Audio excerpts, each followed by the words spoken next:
એટલે કે પ્રાથમિક, દ્વિતીયક, તૃતીયક અને ચતુર્થક પ્રોટીનની સંરચના વિશે વિસ્તૃત માહિતી મેળવી. એ ઉપરાંત આપણે ન્યુક્લિક એસિડમાં પણ ડીએનએ અને આરએનએ વિશે સમજૂતી જોઈ. ડીએનએ એટલે કે ડીઓક્સીરીબોન્યુક્લિક એસિડ અને આરએનએ એટલે કે રિબોન્યુક્લિક એસિડ. હવે આપણે પોલિમર્સનું જ્ઞાન મેળવતા પહેલા પોલિમર એટલે કે ઘણા બધા મોનોમરના અણુઓ એક સાથે જોડાય અને રચાતો બૃહદ અણુ. એ પછી પોલીપેપ્ટાઇડ હોય, ડાયપેપ્ટાઇડ હોય અથવા તો મોનોસેકેરાઇડમાંથી સંયોજાયેલું પોલીસેકેરાઇડ હોય. તો હવે આપણે આ પોલિમરમાં મોનોમરને જોડતા કેટલાક બંધ વિશે વિસ્તૃત માહિતી મેળવશું. જો શર્કરાઓ કે સેકેરાઇડ એકબીજા સાથે જોડાય છે તો એ જે બંધનું નિર્માણ કરે છે એ છે ગ્લાયકોસિડિક બંધ. જ્યારે પેપ્ટાઇડ બંધનું નિર્માણ ત્યારે થશે કે જ્યારે બે એમિનો એસિડ પરસ્પર પેપ્ટાઇડ બંધથી જોડાશે, નિર્જલીકરણની પ્રક્રિયા થશે અને આ ડાયપેપ્ટાઇડના અણુઓ જ્યારે ફરીથી શૃંખલામાં એકબીજા સાથે જોડાય ત્યારે પોલીપેપ્ટાઇડના અણુનું નિર્માણ કરે છે અને પ્રોટીનનો બૃહદ અણુ બને છે. એવી જ રીતે ફોસ્ફોડાયસ્ટર બંધ કે જ્યારે પોલીન્યુક્લિયોટાઇડની શૃંખલામાં એકબીજા સાથે ફોસ્ફોડાયસ્ટર બંધથી જોડાય અને એ જે બૃહદ અણુનું નિર્માણ કરે છે, પરિણામે જેના કારણે ન્યુક્લિક એસિડની પોલીન્યુક્લિયોટાઇડ શૃંખલાઓ પરસ્પર જોડાણ પામે છે. તો હવે વિસ્તૃતમાં માહિતી જોતા આપણે જોઈશું કે પોલિમરમાં ગ્લાયકોસિડિક બંધનું નિર્માણ કઈ રીતે થાય છે. તો હવે ગ્લાયકોસિડિક એટલે કે શર્કરાને જોડતો બંધ. તો હવે જ્યારે ડાયસેકેરાઇડ કે પોલિસેકેરાઇડ અણુનું નિર્માણ થાય ત્યારે મોટા ભાગે હેક્ઝોઝ મોનોસેકેરાઇડ અથવા તો હેક્ઝોઝ શર્કરાના બે કે તેથી વધુ અણુ પરસ્પર જોડાય છે. તો હવે જ્યારે ડાયસેકેરાઇડ એટલે કે બે મોનોસેકેરાઇડ એકબીજા સાથે જોડાય અને ડાયસેકેરાઇડ બનાવે તો એવી જ રીતે ઘણા બધા મોનોસેકેરાઇડ એકબીજા સાથે પરસ્પર જોડાઈને ગ્લાયકોસિડિક બંધનું નિર્માણ કરીને પોલિસેકેરાઇડનું નિર્માણ કરે. આ પોલિસેકેરાઇડ આપણે આગળ વિસ્તારથી ભણી ચૂક્યા છીએ. તો હવે ડાયસેકેરાઇડ કે પોલિસેકેરાઇડ અણુના નિર્માણ દરમિયાન હેક્ઝોઝ મોનોસેકેરાઇડ અથવા તો હેક્ઝોઝ શર્કરાના બે કે તેથી વધુ અણુ નિર્જલીકરણની પ્રક્રિયા દ્વારા પરસ્પર જોડાય છે અને તેમની વચ્ચે રચાતો બંધ ગ્લાયકોસિડિક બંધ છે. એટલે કે જ્યારે ડાયસેકેરાઇડનું અણુનું નિર્માણ થાય ત્યારે બે હેક્ઝોઝ શર્કરાઓ જોડાશે, પરસ્પર ગ્લાયકોસિડિક બંધનું નિર્માણ કરશે અને જ્યારે બે કે તેથી વધુ અણુઓ પરસ્પર નિર્જલીકરણની પ્રક્રિયા દ્વારા ગ્લાયકોસિડિક બંધનું નિર્માણ કરે છે ત્યારે રચાતો બૃહદ અણુ છે પોલિસેકેરાઇડ. તો હવે આ અણુના નિર્માણ દરમિયાન બે હેક્ઝોઝ શર્કરાઓ વચ્ચે પરસ્પર કયા પ્રકારની પ્રક્રિયા થાય? તો એ છે નિર્જલીકરણની પ્રક્રિયા. નિર્જલીકરણની પ્રક્રિયા એટલે કે પાણીનો અણુ દૂર કરતી પ્રક્રિયા. માનો કે આપણી પાસે બે હેક્ઝોઝ શર્કરા છે તો બે ગ્લુકોઝના અણુઓ જ્યારે ઉત્સેચકની મદદથી નિર્જલીકરણની પ્રક્રિયા કરી પાણીનો અણુ મુક્ત કરશે અને પરસ્પર ગ્લાયકોસિડિક બંધથી જોડાશે. તો આ જે અણુનું નિર્માણ થયું એ છે ડાયસેકેરાઇડ. તો હવે કઈ રીતે કે જ્યારે એક શર્કરા ના આલ્કોહોલ જૂથનો હાઇડ્રોજન અને બીજી શર્કરાના આલ્કોહોલ જૂથના ઓક્સિજન OH સાથે જોડાઈ પાણીનો અણુ મુક્ત થાય છે. એટલે કે એક શર્કરાના આલ્કોહોલ જૂથનો હાઇડ્રોજન અને બીજી શર્કરાના આલ્કોહોલ જૂથનો OH એટલે કે હાઇડ્રોજનના 2 અણુ, પાણીનો 1 અણુ, ઓક્સિજનનો 1 અણુ એટલે કે H2O દૂર થાય છે અને બંને શર્કરાઓ પરસ્પર ગ્લાયકોસિડિક બંધથી જોડાય અને ડાયસેકેરાઇડના અણુનું નિર્માણ કરે છે. જ્યારે 2 કે તેથી વધુ શર્કરાઓ આવી રીતે પરસ્પર જોડાણ પામે તો પ્રત્યેક વખતે નિર્જલીકરણની પ્રક્રિયા થતી જાય, પાણીનો અણુ દૂર થતો જાય અને એક પોલિસેકેરાઇડના બૃહદ અણુનું નિર્માણ થાય. નામ પેપ્ટાઇડ બંધ. તો હવે પોલીપેપ્ટાઇડ કે પ્રોટીનમાં એમિનો એસિડ પેપ્ટાઇડ બંધ વડે જોડાયેલા છે. જ્યારે આપણે પ્રોટીનના અણુની રચના જોઈ ત્યારે જોયું કે એમિનો એસિડ કયા સ્થાને કયા ક્રમમાં જોડાશે, કયા સ્વરૂપમાં એટલે કે કુંતલાકાર સ્વરૂપમાં. તો હવે એના આધારે પ્રોટીનનું બંધારણ નક્કી થાય છે. તો હવે એમિનો એસિડ એ પ્રોટીનનો મોનોમર છે અને પ્રોટીન એ 20 અલગ-અલગ પ્રકારના એમિનો એસિડ એકબીજા સાથે જોડાતા હોવાથી બનતો વિષમ પોલિમર છે.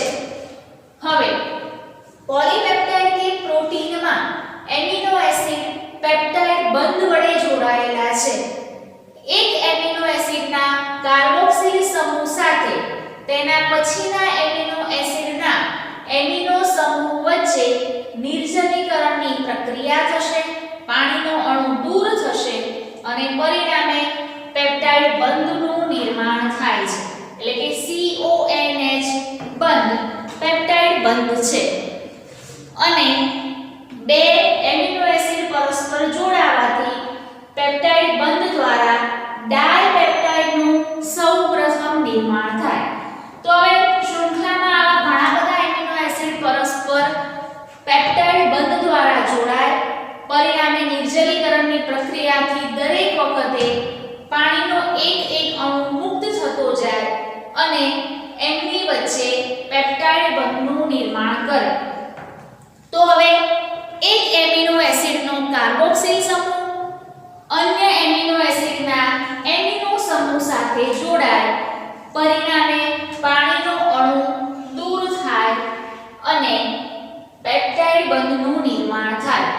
ખૂબ જ સિમ્પલ છે. 2 એમિનો એસિડ લીધેલા છે, R1 ક્રિયાશીલ સમૂહ ધરાવતો, R2 ક્રિયાશીલ સમૂહ ધરાવતો. એક એમિનો એસિડનો કાર્બોક્સિલ સમૂહ અન્ય એમિનો એસિડના NH2 સમૂહ સાથે એટલે કે એમિનો સમૂહ સાથે જોડાય અને CONH બોન્ડ એટલે કે પેપ્ટાઇડ બંધ દ્વારા જોડાશે. નિર્જલીકરણથી પાણીનો અણુ દૂર થશે, પરિણામે પેપ્ટાઇડ બંધનું નિર્માણ થાય. તો હવે ઘણા બધા એમિનો એસિડ આ રીતે પરસ્પર જોડાણ ધરાવે અને પેપ્ટાઇડ બંધનું નિર્માણ કરે, પરિણામે પોલીપેપ્ટાઇડ શૃંખલાનું નિર્માણ થાય. આ પોલીપેપ્ટાઇડ શૃંખલા એ પ્રોટીનના બંધારણ માટે અનિવાર્ય છે. તો પેપ્ટાઇડ બંધ એટલે કે 2 એમિનો એસિડ વચ્ચે રચાતો બંધ. એક એમિનો એસિડનો કાર્બોક્સિલ સમૂહ અન્ય એમિનો એસિડના એમિનો સમૂહ સાથે જોડાય છે. ત્રીજા નંબરે ફોસ્ફોડાયસ્ટર બંધ. તો હવે ન્યુક્લિક એસિડના નિર્માણમાં ન્યુક્લિક એસિડ એટલે કે DNA અને RNA ને આપણે ધ્યાનમાં લેવાનું છે. DNA માં 2 પોલીન્યુક્લિયોટાઇડ શૃંખલા છે, RNA માં એક જ પોલીન્યુક્લિયોટાઇડ શૃંખલા છે. હવે ન્યુક્લિક એસિડની પોલીન્યુક્લિયોટાઇડ શૃંખલામાં 2 ક્રમિક ન્યુક્લિયોટાઇડો વચ્ચે રચાતો બંધ ફોસ્ફોડાયસ્ટર બંધ છે. તો એ જોડાણ કઈ રીતે પાર પડશે? તો એક ન્યુક્લિયોટાઇડ છે એનો 5' છેડો અન્ય ન્યુક્લિયોટાઇડનો 3' છેડો. ફરીથી આવું જોડાણ એક ન્યુક્લિયોટાઇડની શર્કરાના 3જા નંબરના કાર્બન સાથે અને બીજા ન્યુક્લિયોટાઇડની શૃંખલાના 5મા નંબરના કાર્બન સાથે થાય છે. અહીંયાને નંબરિંગ કરતા 1 2 3 4 and 5. તો આ ત્રીજા નંબરનો કાર્બન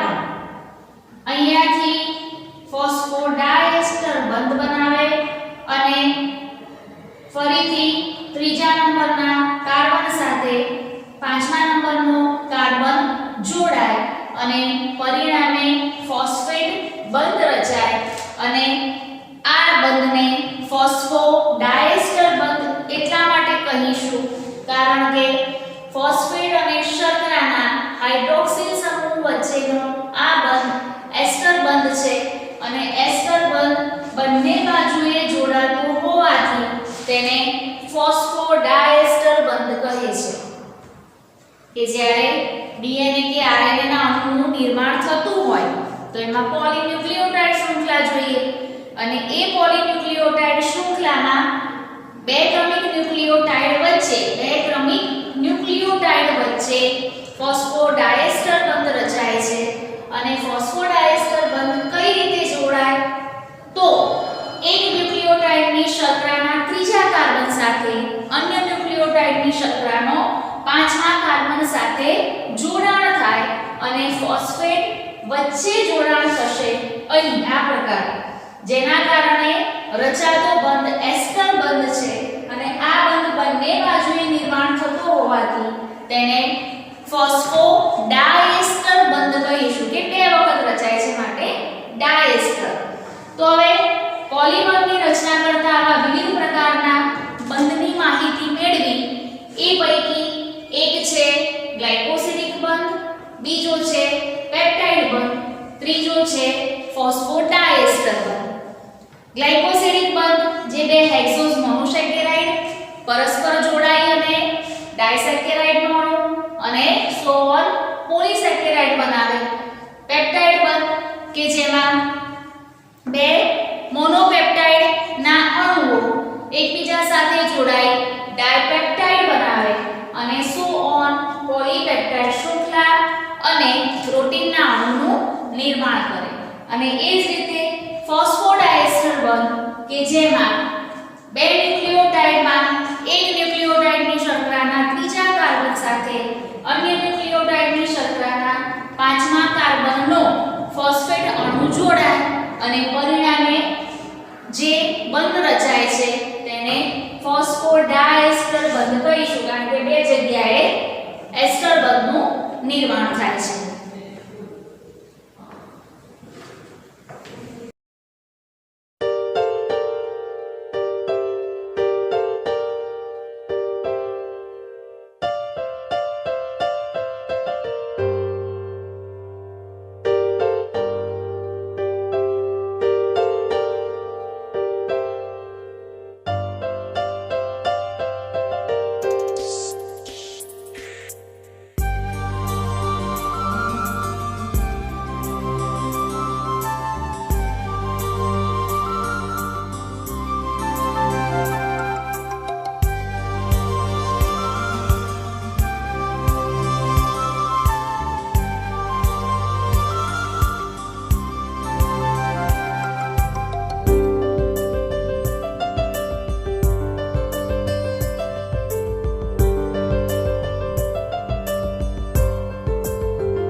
હવે આપણે પરસ્પર મોનોમર્સને જોડી અને પોલિમર બનાવતા કેટલાક બંધ વિશે માહિતી મેળવી. આ બંધમાં ફોસ્ફોડાયસ્ટર બંધ, ગ્લાયકોસિડિક બંધ અને પેપ્ટાઇડ બંધનો સમાવેશ થાય છે. તો હવે આવી રીતે ડીએનએ એટલે કે ન્યુક્લિક એસિડની રચના કરતા અણુમાં આપણને ફોસ્ફોડાયસ્ટર બંધ જોવા મળે. તો હવે આપણે અહીં ડીએનએ ના અણુની વિસ્તૃત ચર્ચા કરીશું કે આપણા શરીરમાં ડીએનએ જે જૈવિક મહત્વ એટલે કે જનીનિક દ્રવ્ય ધરાવતું એક ન્યુક્લિક એસિડ છે અને જે આનુવંશિકતા માટે જવાબદાર છે એટલે કે પિતૃ પેઢીમાંથી ઉતરી આવતા બધા જ લક્ષણો એ બાળકોમાં જોવા મળે છે. તો એનું મુખ્ય કારણ છે ન્યુક્લિક એસિડ ડીએનએ. તો હવે અહીંયા ડીએનએ ના અણુની રચના આપણે જોઈશું. તો સૌપ્રથમ આપણને પ્રશ્ન થાય કે ડીએનએ ના અણુ વિશે માહિતી કોણે આપી? તો હવે 5 મિત્રો હતા. એ પૈકી બધા મિત્રોએ ભેગા મળી અને ડીએનએ ના અણુ વિશે કેટલીક માહિતી પ્રાપ્ત કરી. જ્યારે એ જે મિત્રો હતા એ નોબેલ પારિતોષિક મેળવવા માટે, પ્રાઇઝ મેળવવા માટે એપ્લાય કરવાના હતા. તો એમાં દગાખોર એવા વોટસન અને ક્રિક એ બે મિત્રોએ પેલા બધા જ મિત્રો કરતા પહેલા ડીએનએ ના અણુની બધી રચના પ્રાપ્ત કરી અને એની માહિતી પેટન્ટ કરાવી. તો ઘણા બધાના સહયોગથી, કોવર્કર્સથી આ અણુની રચના સંશોધાઈ છે, પણ છતાં આપણને યાદ રાખવા પૂરતા બે જ નામ પ્રાપ્ય છે કે 1953માં જેડી વોટસન અને ફ્રાન્સિસ ક્રિક નામના વૈજ્ઞાનિકોએ ભેગા મળી અને ડીએનએ ના અણુની શોધ કરી, એની રચના વિશે માહિતી મેળવી.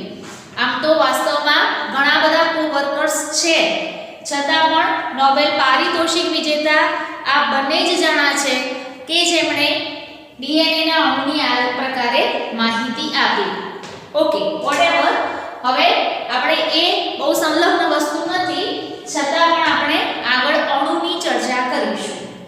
તો હવે ડીએનએ ના અણુની આખી સ્ટ્રેન્ડ અથવા તો શૃંખલા આપણે પહેલા પણ ભણી ચૂક્યા છીએ કે બે પોલીન્યુક્લિયોટાઇડ શૃંખલાઓ પરસ્પર વિરુદ્ધ દિશામાં ગોઠવાઈને વીંટળાય છે. તો હવે આ શૃંખલાઓ પરસ્પર 3'5' એટલે કે ત્રીજા અને પાંચમા કાર્બન સાથે જે ફોસ્ફોડાયસ્ટર બંધનું જોડાણ થાય છે અને એના આધારે આ શૃંખલાઓ એકબીજા સાથે અમડાઈને વીંટળાય છે અને ગોઠવાય છે. તો હવે આ શૃંખલામાં આપણે કેટલીક મહત્વની બાબતો એટલે કે પોલીન્યુક્લિયોટાઇડ શૃંખલા કઈ રીતે ગોઠવાશે, આ શૃંખલાઓનો દેખાવ કેવો છે, આ શૃંખલાઓમાં નિસરણી કે પગથિયા જેવી રચના પ્રાપ્ત થાય છે તે કયા પ્રકારની છે, એમાં કયા નાઇટ્રોજન બેઝિસ રહેલા છે, આ નાઇટ્રોજન બેઝ ગોઠવણી કયા પ્રકારે ધરાવશે, એમાં કયો નાઇટ્રોજન બેઝ એબ્સન્ટ છે, ઉપરાંત હાઇડ્રોજન બંધ કે જે A અને T એટલે કે એડેનિન થાઇમિન વચ્ચે અને સાઇટોસિલ યુરેસિલ વચ્ચે કઈ રીતે જોડાણ પામે છે અને કઈ પ્રકારની પૂરક જોડીઓનું નિર્માણ કરે છે અને આ જોડીઓ વચ્ચેનું ભૌતિક માપ કેવું છે. તો ફર્સ્ટ આપણે જોઈશું પોલીન્યુક્લિયોટાઇડ શૃંખલા. તો આપણે હમણાં જ કહ્યું એમ કે ડીઓક્સીરિબોટાઇડ અથવા તો ડીઓક્સીરિબોન્યુક્લિયોટાઇડની બનેલી બે શૃંખલાઓ, એક 5' શૃંખલા, અન્ય છે 3' શૃંખલા. આ બંને શૃંખલાઓ પરસ્પર વિરુદ્ધ દિશામાં સમાંતરે ગોઠવાય છે અને એકબીજા સાથે ચોક્કસ રીતે અમડાયેલી છે. આ માપ આડું અવળું હોઈ શકે નહીં. તો હવે આ ન્યુક્લિયોટાઇડ શૃંખલા પરસ્પર સમાંતરે પરંતુ વિરુદ્ધ દિશામાં ગોઠવાયેલી છે, અમડાઈને ગોઠવાયેલી છે અને એના કારણે એ આવો કુંતલાકાર દેખાવ પ્રાપ્ત કરે છે. એટલે કે આ ડીએનએ ના અણુનો દેખાવ કેવો છે તો કુંતલાકાર. તો કુંતલ એટલે કેવું કે સર્પાકાર હોય તેવું, સ્પાઇરલ, કે જે બે પોલીન્યુક્લિયોટાઇડ શૃંખલાઓ છે એ ચોક્કસ રીતે અમડાય છે અને અમડાવાના કારણે કુંતલાકાર નિસરણી જેવી રચનાનું નિર્માણ કરે છે અને પરિણામે એનો દેખાવ કુંતલાકાર છે તેમ કહી શકાય.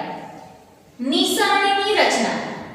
તો હવે આ કુંતલાકાર બે પોલીન્યુક્લિયોટાઇડ શૃંખલાઓ જે એકબીજા સાથે પરસ્પર અમડાઈને ગોઠવાયેલી છે, પરસ્પર વિરુદ્ધ દિશામાં સમાંતરે ગોઠવાયેલી છે, તો એ ન્યુક્લિયોટાઇડ શૃંખલાઓ વચ્ચે કુંતલાકાર નિસરણીના પગથિયા રૂપી રચના જોવા મળે છે. આપણને એવું લાગે દૂરથી કે આ બધા સ્ટેપ્સ છે, પગથિયા છે, નિસરણી છે. તો હવે આ પગથિયા રૂપી ભાગમાં શું હોઈ શકે? તો આ પગથિયા રૂપી જે ભાગ છે એ ભાગમાં N બેઝ, અને આપણને ખબર છે N બેઝ બે પ્રકારના છે, પ્યુરિન અને પિરિમિડિન. પ્યુરિન પ્રકારના N બેઝમાં એડેનિન અને થાઇમિનનો સમાવેશ થાય. પિરિમિડિન પ્રકારના N બેઝમાં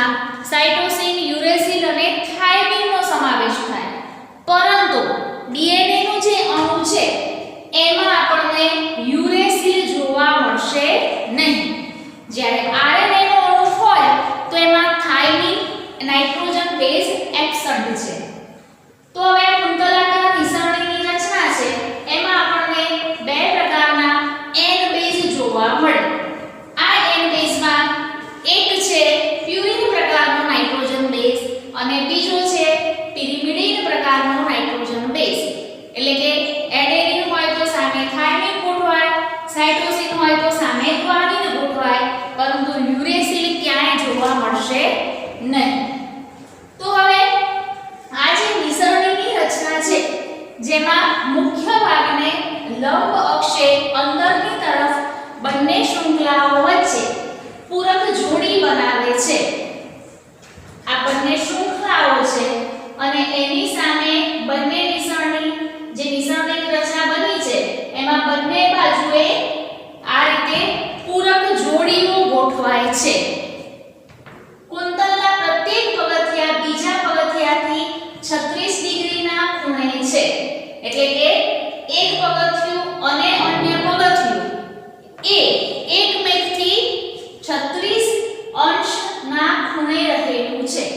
જ્યારે મુખ્ય ધરી ડિઓક્સિરિબોઝ અને ફોસ્ફેટના પુનરાવર્તિત એકમોથી એટલે કે આ જે પ્યુરિન પિરિમિડિન પ્રકારના નાઇટ્રોજન બેઝ છે એ જોડાશે કોની સાથે તો ડિઓક્સિરિબોઝ શર્કરા સાથે અને ફોસ્ફેટના પુનરાવર્તિત એકમો જે હમણાં જ અગાઉ આપણે ફોસ્ફોડાયસ્ટર પદમાં જોઈ ચૂક્યા છીએ.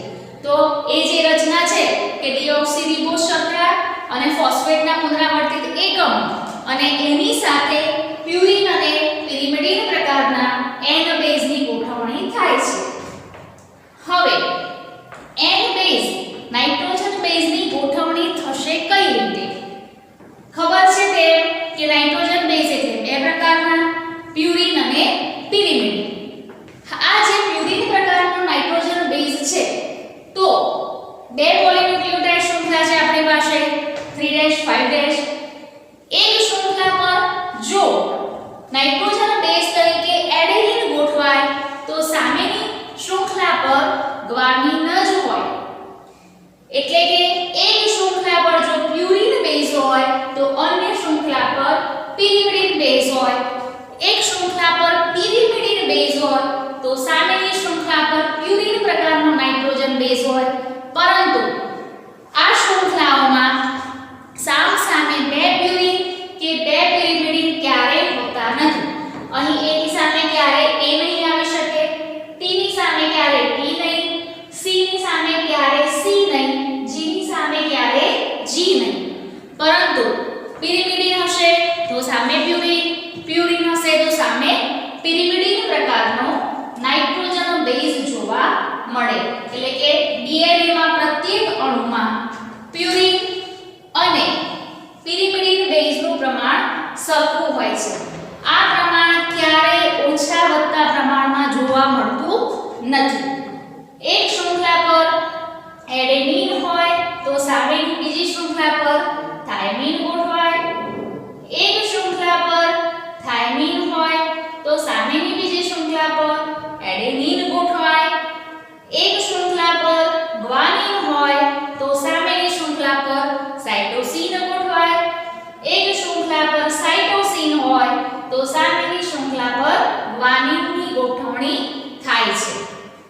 હવે આ પ્યુરિન અને પિરિમિડિન પ્રકારના N બેઝ એકબીજા સાથે ગોઠવાયા તો એ ગોઠવાયા પણ એની વચ્ચે કોઈક પ્રકારનો બંધ હોવો જરૂરી છે. તો જો એડેનિન અને થાઇમિન હશે તો એ બે નિર્બળ હાઇડ્રોજન બંધ એટલે કે પાઈ બંધથી જોડાણ પામે. A અને T ડબલ બોન્ડથી, જ્યારે C અને G એટલે કે સાઇટોસિન અને ગ્વાનિન એ ટ્રિપલ બોન્ડ અથવા ત્રણ નિર્બળ હાઇડ્રોજન બંધ સિગ્મા બોન્ડથી જોડાય છે. તો A અને T વચ્ચે પાઈ બોન્ડ, G અને C વચ્ચે સિગ્મા બોન્ડ. ફરીથી કે આ જે પ્યુરિન અને પિરિમિડિન ગોઠવાયા તો વચ્ચે હાઇડ્રોજન બંધથી જોડાણ પામે. આ હાઇડ્રોજન બંધથી જોડાણ કઈ રીતનું? જો એડેનિન અને થાઇમિન હશે તો વચ્ચે હાઇડ્રોજન બંધ તરીકે બે નિર્બળ બંધ પાઈ બંધ અને સાઇટોસિન અને ગ્વાનિન જોડાયેલા હશે તો હાઇડ્રોજન બંધ તરીકે ત્રણ નિર્બળ હાઇડ્રોજન બંધ એટલે કે સિગ્મા બોન્ડથી જોડાય છે. તો આ પ્રકારે બંધથી જોડાણ પામ્યા બાદ adenine guanine cytosine guanine adenine thiamine cytosine guanine thiamine adenine અને ગ્વાનિન સાઇટોસિન એમ પૂરક જોડીઓનું નિર્માણ થાય છે. હવે આ જે જોડીઓ છે એનું ભૌતિક માપ કે આ બધી ગોઠવણી થઈ આપણે કીધું કે એક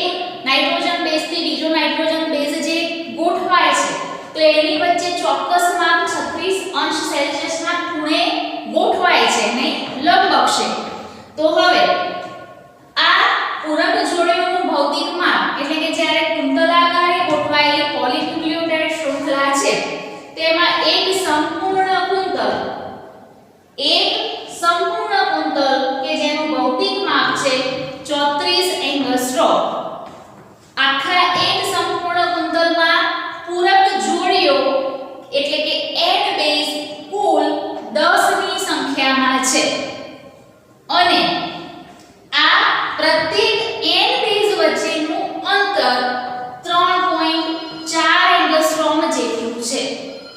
તો આપણે આ જે આખો ડીએનએ ની રચના જોઈ એને આપણે ડીડીએનએ અથવા તો બાયોલોજિકલ ડીએનએ તરીકે પણ ઓળખી શકાય, જેની શોધ ઈસવીસન 1953 માં જેડી વોટસન અને ફ્રાન્સિસ ક્રિક નામના વૈજ્ઞાનિકોએ કરી છે અને પોલિન્યુક્લિયોટાઇડ શૃંખલા એટલે કે 2 3' 5' અને 5' 3' એનો દેખાવ કુંતલાકાર નિસરણી જેવો, એ નિસરણીમાં પગથિયારૂપી રચના, એ પગથિયારૂપી રચનામાં પ્યુરિન અને પિરિમિડિન પ્રકારના n બેઝ, આ n બેઝ પ્રત્યેક n બેઝ 36 અંશ સેલ્સિયસના ખૂણે ગોઠવાયેલા છે.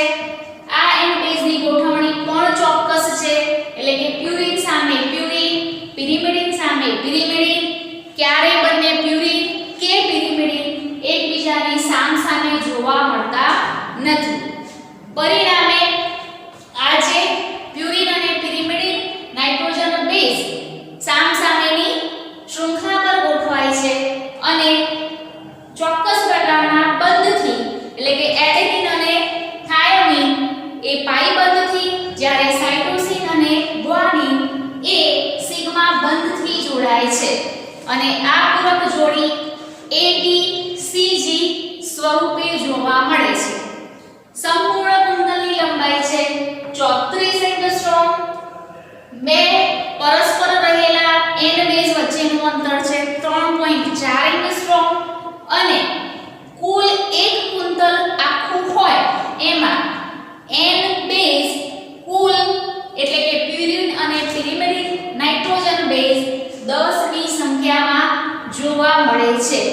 Hope you enjoy and like the model of DNA